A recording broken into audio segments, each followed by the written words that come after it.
ದಯವಿಟ್ಟು ನನ್ನ ಚಾನಲ್ನ ಸಬ್ಸ್ಕ್ರೈಬ್ ಮಾಡಿ, ನಿಮ್ಮ ಸ್ನೇಹಿತರಿಗೂ ತಿಳಿಸಿ ಅಂತ ಹೇಳ್ತಾ ನನ್ನ 2 ಮಾತುಗಳನ್ನ ಮುಗಿಸ್ತಾ ಇದ್ದೀನಿ. ಧನ್ಯವಾದಗಳು. ಸಬ್ಸ್ಕ್ರೈಬ್ ಮಾಡಿ. Thank you. ಎಲ್ಲರಿಗೂ ನಮಸ್ತೆ. ನನ್ನ ಹೆಸರು ದೇವಿಕಾ. ಶ್ರೀ ವ್ಯಾಸಮಹರ್ಷಿ ವಿದ್ಯಾಪೀಠ ಕಿಲ್ಪಾಡಿ ಮುಲ್ಕಿ ಶಾಲೆಯ ಶಿಕ್ಷಕಿ. ಈಗ ನಾನು ಕನ್ನಡ ವರ್ಣಮಾಲೆಯ ವಿಧಗಳನ್ನು ಹೇಗೆ ಸುಲಭವಾಗಿ ನೆನಪಿಟ್ಟುಕೊಳ್ಳಬಹುದು ಎಂಬುದನ್ನು ತಿಳಿಸಿಕೊಡ್ತೇನೆ. ಬನ್ನಿ.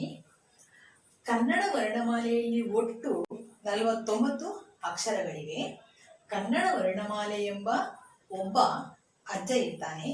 ಈ ಅಜ್ಜನ ಮನೆಯಲ್ಲಿ 49 ಮಂದಿ ಜನರಿರ್ತಾರೆ. ಈ ಅಜ್ಜನಿಗೆ 3 ಮಂದಿ ಹೆಂಡತಿಯರಿರ್ತಾರೆ.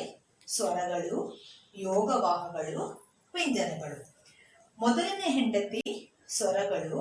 ಸ್ವರಗಳು ಎಂಬ ಹೆಂಡತಿಗೆ 13 ಮಂದಿ ಮಕ್ಕಳಿರ್ತಾರೆ.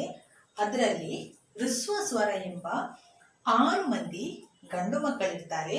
ದೀರ್ಘ ಸ್ವರ ಎಂಬ 7 ಮಂದಿ ಹೆಣ್ಣು ಮಕ್ಕಳಿರ್ತಾರೆ. ಎರಡನೆಯ ಹೆಂಡತಿ ಯೋಗವಾಹಗಳು. ಯೋಗವಾಹಗಳು ಎಂಬ ಹೆಂಡತಿಗೆ 2 ಮಂದಿ ಮಕ್ಕಳಿರ್ತಾರೆ.